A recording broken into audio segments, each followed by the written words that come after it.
Alrighty guys, welcome back to another episode of Airtime with Jordan. I'm your host Jordan Fasso, and on today's episode, again, we're continuing these season previews and we're going to go through the Pies today. They're one of the teams that are going to be playing in opening round, and coincidentally we're also the next in my alphabetical order. So I said last time that I'd scrap that order, but you know what, I didn't realise that they were next, so that's on me. And yeah, we'll go to the Pies now, and then after that let's go probably to the Hawks and Swans, seeing as they're going to be the next game.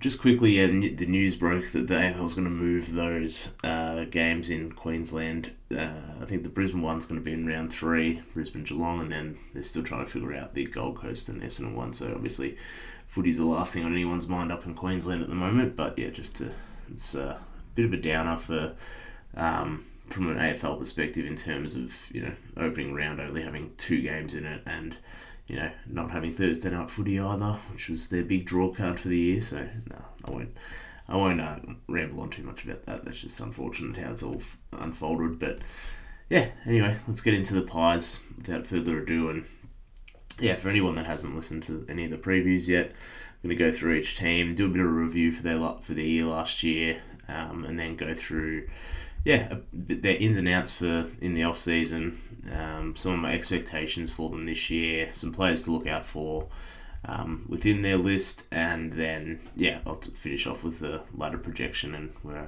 sort of see their year unfolding. So yeah, let's get into it. And you know, everyone was a little bit disappointed with the Pies last year, a bit underwhelming after their premiership defence fell short. They finished 9th on the ladder. They ended up with 12 wins, 9 losses, 2 draws, and a percentage that wasn't great. It was only 102.5% in the end. So, you know, why did that happen? It was, as I said, a disappointing year for the Pies. A combination of poor play, injuries. Poor play and injuries really just derailed their chances in the end.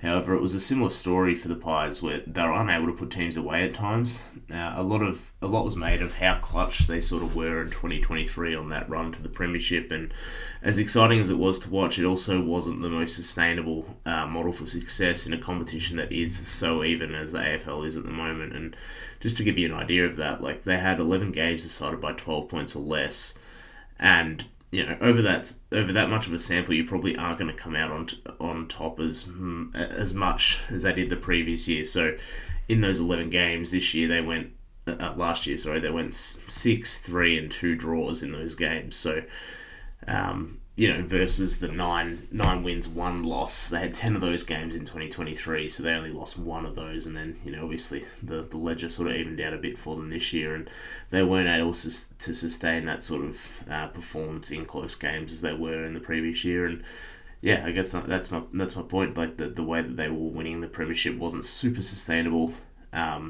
And you need to be able to put teams away, and their percentage of 102.5 and 2 draws on their record showed yet again they didn't have the ability to stop teams and get away from teams themselves. And they had the 6th worst defense in the league last year, with regards to their points against, and then combine that with the 7th worst offense in terms of points for. It shows that they were pretty, they weren't great in either category last year, and to be honest, they probably overperformed expectations again based on those 2 stats in terms of their ladder position. So I think, you know, obviously it showed us quite a similar story to 2023, where they had the quality in those close games that got them over the line. But due to the injuries and poor play overall last year, they didn't have the same margin for error as they did in 2023 with that talent. And you know, you might ask, why didn't they have the same margin for error? What changed? And you know, the big one for me was the injury to Nathan Murphy, and injuries in general. But they're trying to have to reinvigorate the back line on the fly. Pun intended with the coach, I guess. But you know, Nathan Murphy was a very, very big loss for them. I spoke a bit about that last year, and at times he was almost better than Darcy Moore in 2023. I thought he was, well, maybe not as good, but he was thereabouts. He was a really good player in their premiership year. So to lose him at the start of the year definitely throws a spanner in the works. And you know, then they just had a few players that had down years. I thought Darcy Moore, a fair bit was spoken about him having a down year, and I had a look at some of his stats, and yeah, it came out pretty similar to like Ben Mackay and Sam Collins on the year. And, Sam Collins had a good year up at the Gold Coast. Ben Mackay probably didn't quite live up to his contract expectations. So, I think Darcy Moore is a better player than those guys, don't get me wrong, but they're the sort of guys who had similar seasons from a statistical perspective. So I think, yeah, he's one that had a pretty down year back on the back of 2023. Isaac Quaynor as well, I think, probably didn't feel him as much last year. I ran his stats as well in my, little program that runs the stats comparisons between players. And yeah, Lockie Cowan came out as a player that was similar to him. Brandon Walker from Freo and Liam Stocker as well. So, not great statistical profiles to compare to for Quaynor. He was still a defensive one-on-one beast. I sort of went through and dug this stat up. Out of all the players who played 10 games minimum and defended 12 one-on-ones throughout the year, he ranked 11th out of all those players in 2024,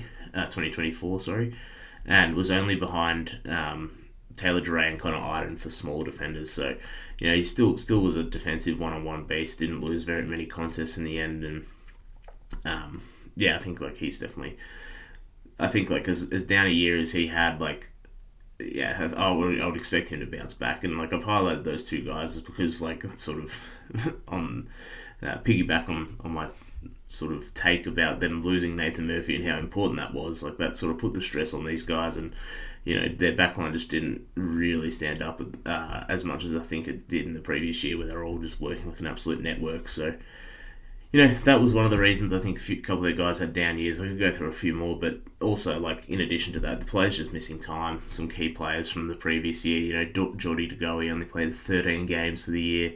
Tom Mitchell played 6 games. Dan McStay played 5. Brody Myercheck played 11 games. And Jamie Elliott played 15 games. So it's a lot of talent there that, just wasn't out on the paddock. And I think it's sort of reasonable to conclude why they had that down year last year. But, whether that's the expectation for this year and where they sort of are at, or last year was an outlier and they can sort of bounce back to be a contender again in 2025. We'll have to chat through it and see if that's possible. So yeah, the ins and outs for the year.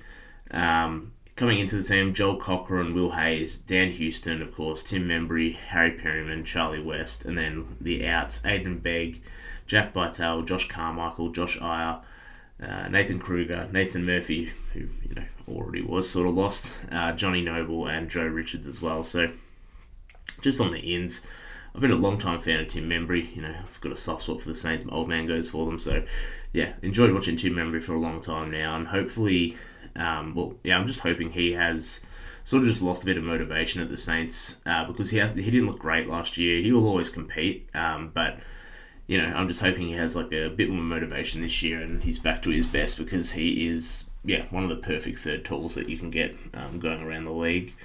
Dan Houston, of course, massive in. He's the one that everyone's going to talk about. People, if they don't know, they should know how good he is. He's an All-Australian quality halfback, great interceptor and ball user, tough as, and, he's probably going to be the best acquisition out of the off-season across the competition, I'd imagine. And then, of course, they got Harry Perryman as well, who had a lot of suitors vying for his services in the end, and he's shown to be, an elite role player at GWS. But I'm keen to see if there's more than what he's shown there, and that's part of the move, I guess, is that he wanted more midfield time. So, yeah, keen to see where he sort of lands in terms of his role at Collingwood. And then for the outs, there's nothing really of any serious note. I think, Nathan Murphy, as I said, they've already lost. Johnny Noble and Joe Richards, I like them quite a bit, but, losing them is not going to kill them necessarily. I think, Noble's already on the outer at times, missing out on the premiership, and then, Joe Richards as well would struggle probably at full strength as a small forward in this team to get a game. So I think they're the main two, and then Nathan Kruger's probably the other one.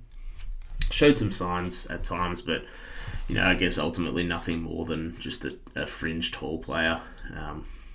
So that's probably all I want to touch on for the ins and outs. Let's get into some of the expectations I have for the Pies going forward into this year.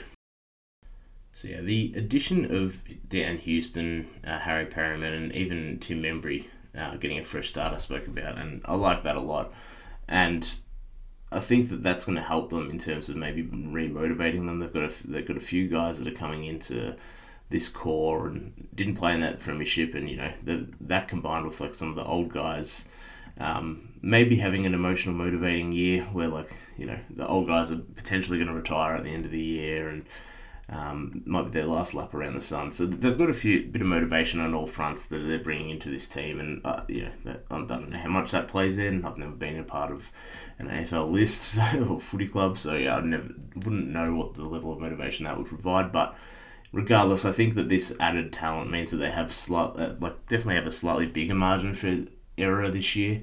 They're a more talented list than last year, whichever way you cut it. So, whether those old guys are going to provide that emotional, drive within the group, I'm not sure. But, I think that, the idea that, the Pies are going to be able to finish up and send these guys out on a high could make some of them play at a high level, but who knows? So that sort of leads me to my first point, and that part of the expectation for this year is where are these old guys going to fit in, and how are they going to perform, and can they still play at that level? And I guess, my question is, can those old guys hang on? You've got Scott Pendlebury, side bottom, Jeremy Howe, Mason Cox, Jamie Elliott, Brodie Myercheck and Tom Mitchell, all over 31 this year. And of those guys, I think Pendles will be serviceable all year. He may pick and choose when he lifts within games, but I can't imagine he's going to fall out of the best 22 at any time this year, just based on legacy alone, let alone his performance. And I'm a little bit undecided on side bottom. I feel like he probably has a little bit left in the tank, given that he's such a great aerobic athlete, and he's been a great runner for so many years. So that, I'll give him the benefit of the doubt there, and I think he'll be able to contribute. I think, Brodie Myercheck looked pretty good last year when he was healthy still, so I think I wouldn't worry too much about him. But, Mason Cox, I think, is not in this team's best 22 anymore, especially with the permanent return of Dan McStay, Tim Membry coming in as well. So I think that there's no need to play him up forward anymore, and you can just play whoever as second ruck. I don't think he gives you much of an advantage around the ground or anything. I'd rather almost just have a pseudo ruckman in there, whether that is Dan McStay or who, I don't know, but I just wouldn't bother playing Cox at all. I think I don't think Tom Mitchell's going to be much of a contributor this year. Don't necessarily want to write him off. He has been shown he's pretty tough and can fight through some stuff, but I think he was almost toast at the end of 2023 when they won the premiership. Had a great grand final, obviously, but I don't think that he's going to get into the best 22 consistently this year. He was a sub most of the time when he played in 2023 in the late parts of the year, and then had a very, very interrupted year last year as well. So, and then Jeremy Howe's the other one I think that has some bust potential this year as an aging sort of player, and whether his athleticism will fade a little bit this year, and he won't be able to get to as many contests and intercepts and help out the back line. But a little bit concerned about some of their age in general and the injuries that could result in as well. I think if these older guys can really contribute at the best 22 level, then I think it goes a long way in raising their ceiling for the year, the Pies in general, because the way that the list is structured, I think they really only have about 25 or 26 players who you could trust to perform at that level, and that's assuming that the old guys don't drop off at all. So, after that sort of 25, 26, I get really worried with the quality. It doesn't look great after that unless there's some young guys that come out of nowhere. So, it's really going to come down to me to how long those old guys can hold on. In part, I think, if all of them are able to, then it just increases that margin for error for the Pies. And if only Pendles and Sidebottom can, then it might start looking a bit more grim for the Pies, I think. And part of the issue I touched on earlier was the inability to score and defend last year. So I'm going to touch on how they can score more efficiently, I think, or more effectively. This season they've got Dan McStay, they've got Tim Membry and Brodie Myercheck. So we'll go with the Triple M, we'll call them. They're all three pillars of a good forward line. All of them are provide good value in the contest in the air, and by the same token, they're all capable of kicking 3 or 4 goals in any given game. But having these three hopefully healthy and bringing the ball to ground is going to help the Pies a lot. I think last year they really missed having a consistent competitors at the key forward position, I guess, and that sort of didn't let their small forwards dominate the game as much as you would probably have hoped. And I also like those 3 talls as pressure guys as well. They're all very willing to put pressure on and chase. So I think that's something that is going to really, really be the basis of this Collingwood forward line. Is you're going to create a forward line where you have pressure from all 6 starters up there. All their small forwards are pretty much just a guarantee that they're going to provide some level of pressure. And when you have all 6 guys contributing like that, it can make for some really good shots on goal and good turnovers and things like that. So yeah, excited to see how that forward line functions. And having those 3 consistently up there, it's going to provide a contest, as I said, and it's going to therefore allow their small forwards to get involved a bit more into the game. You think your Bobby Hill, your Lockie Shields, Jamie Elliott, Bo McCreary, they have they have a great fleet of small forwards, and I think they're going to be able to score with the best of teams this coming season because of this new structure that they've got up there. And and hopefully they can all stay healthy and provide that structure. So they were quite poor last year in terms of accuracy as well, and I think we can put that down to them not having that consistent tall option where they weren't able to generate great quality shots on goal. Defenders were able to just intercept quite easily against them, I thought. And yeah, that it sort of showed in the stats that they were the second last in terms of average expected score per shot at goal for all shots, which just sort of reflects the average difficulty of shots taken. So they were second last in that category. So, when you're not getting good shots on goal as a team, it's going to be hard to score. Kick a winning margin in the end. So I think that having a bit more of a solidified forward line and having those sort of focal points up there that that the small forwards can play off is gonna go a long way, and giving them an uptick in efficiency at scoring this year. And I think that the other thing is can their midfield stack up? Their midfield last year was pretty mid, for lack of a better term, in terms of how they stacked up against the rest of the comp. Most of their their midfield clearance statistics were pretty average on the year, and obviously they have some pretty good quality going through there. But you combine that fact that they weren't amazing last year compared to the rest of the comp with their scoring woes, it really wasn't a great formula for winning games consistently. I think there's reasons for that. Obviously, having DeGoey back will help with that, and I think the addition of Harry Perryman will also give them that hardball nut that they maybe missed from their premiership. They missed last year, which they had in their premiership when Tom Mitchell really just provided that. I don't really expect Tom Mitchell to bounce back and provide too much in that department. But I think that Nick Dacos is going to improve marginally. Let's see how much he can actually still improve. He's so good already. So I really do expect them to be at the top of the midfield metrics this year. I think that the combination of Perryman, DeGoey, Nick Dacos, and whoever else floats through there is going to be pretty dangerous pending health for the Pies. And I guess the last little part that I wanted to touch on is do they have enough down back? I said how Darcy Moore and Isaac Quainwell had sort of down years last year, but they had an off season to regroup, and I think that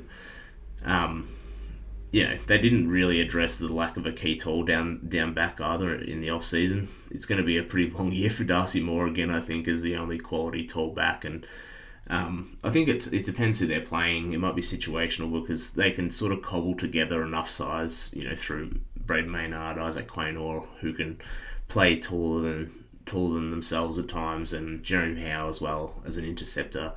If he can hold on, as I said, but they can cobble together enough size, I guess, and then maybe situationally they can use Billy Frampton here and there. And I've seen some calls from them to play Mychek down back as well, which I'm not 100% sure how that would go. I think he'd be fine, but I don't know whether you want to lose him up forward necessarily. And Reece McGuinness as well, I saw he played down back in their practice match, so maybe he gets a roll down there, and at 194 centimetres he is, but I haven't necessarily viewed him as a tall, more of that mid-sized player. So I guess that changes a little bit down back. You don't have to be, as tall as maybe a key forward. But yeah, I don't necessarily think it's going to cost them in terms of like being. It's not going to be the absolute downfall because, as I said, you can sort of cobble together a back line in that regard. But they definitely didn't address the lack of quality tall defenders in the off-season either by any means. So it's just something to monitor for me, and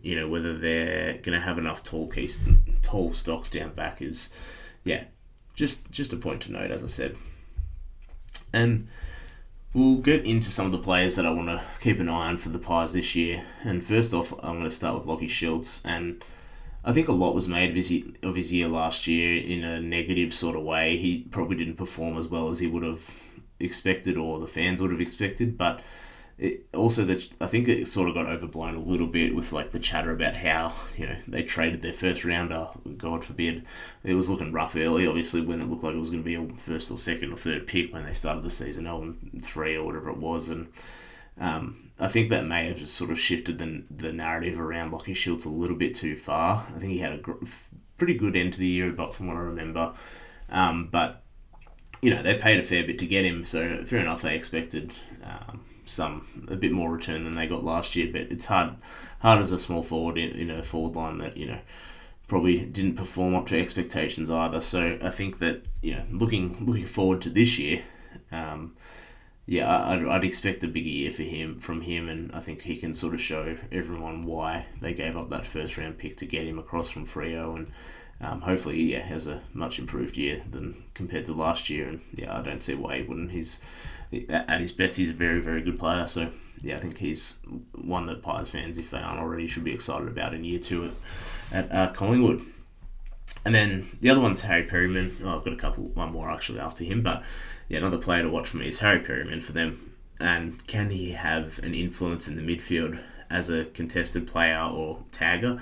I think he has played that role as a tagger at times at GWS, but it was on his wish list to when he was signing as a free agent to explore the studio space in the midfield. So I think if his intention was to get more midfield time, I'm excited to see what sort of value he provides there. I've never really seen him as like an accumulator, ball user type, more of that defensive role. So whether that's the role he's going to play in there and just be just get in and under and then otherwise just shut down players, I'd probably lean towards that rather than just letting him off the chain and seeing what he can do himself offensively. But if it doesn't work in the midfield, then obviously the team's going to do what's best for them, and it's not like he's a useless player. Otherwise, he's a great defender. He can play a defensive role up forward if you need, or as I said, just go back to his natural position at half back or in the back pocket. And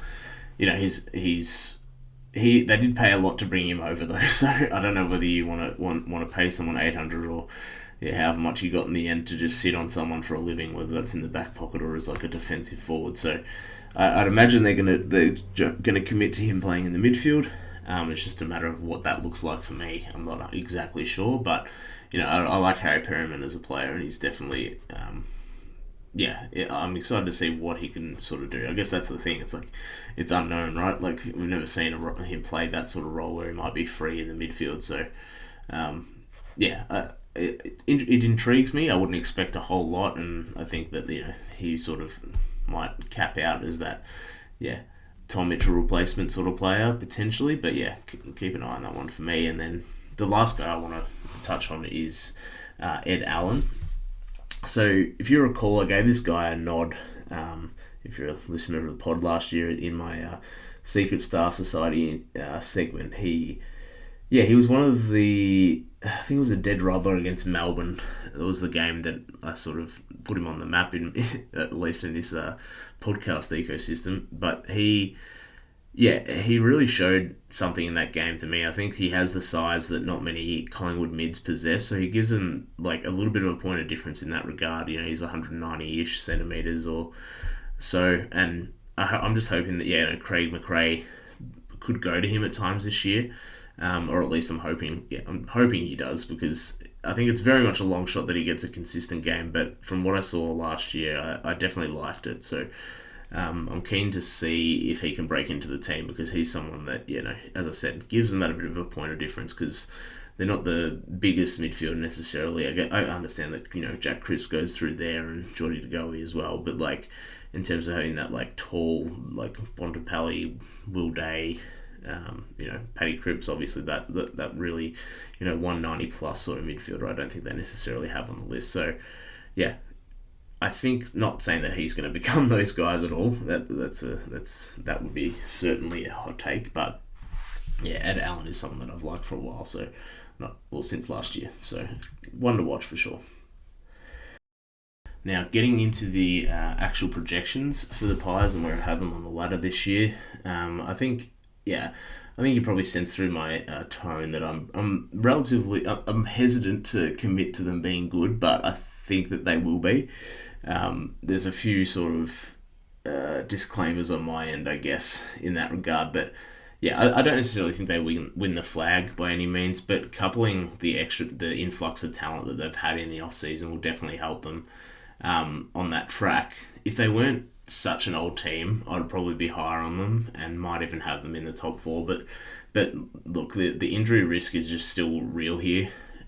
With all those guys that are over 30, they likely won't have the luxury of the injury toll sort of regressing to the mean like you might expect from a younger team who had the injury toll that they had last year. I don't think you can necessarily be like a Pies fan and say like, oh yeah, we're just going to be healthier this year, because the reality is you're the oldest team in the league, and yeah, there's a lot of miles on a lot of these bodies, and with that being said, I have them ranked as my 6th best team coming into the year in my power rankings, and after the fixture estimates, I have them finishing 5th. So I'm giving them an outside chance at the flag, but I'm not necessarily willing to make the call as putting them in as one of the immediate contenders, unless, which is sort of the disclaimer that I was talking about, is that unless they can avoid any major injury concerns, and the older guys can sort of prove that they aren't over the hill and can still contribute at a best 22 level. So yeah, that's where I'm at with the Pies, guys. Let us know your thoughts, and as I said, we'll continue these season previews over the next couple of weeks. So yeah, thanks for listening, and I'll catch you soon.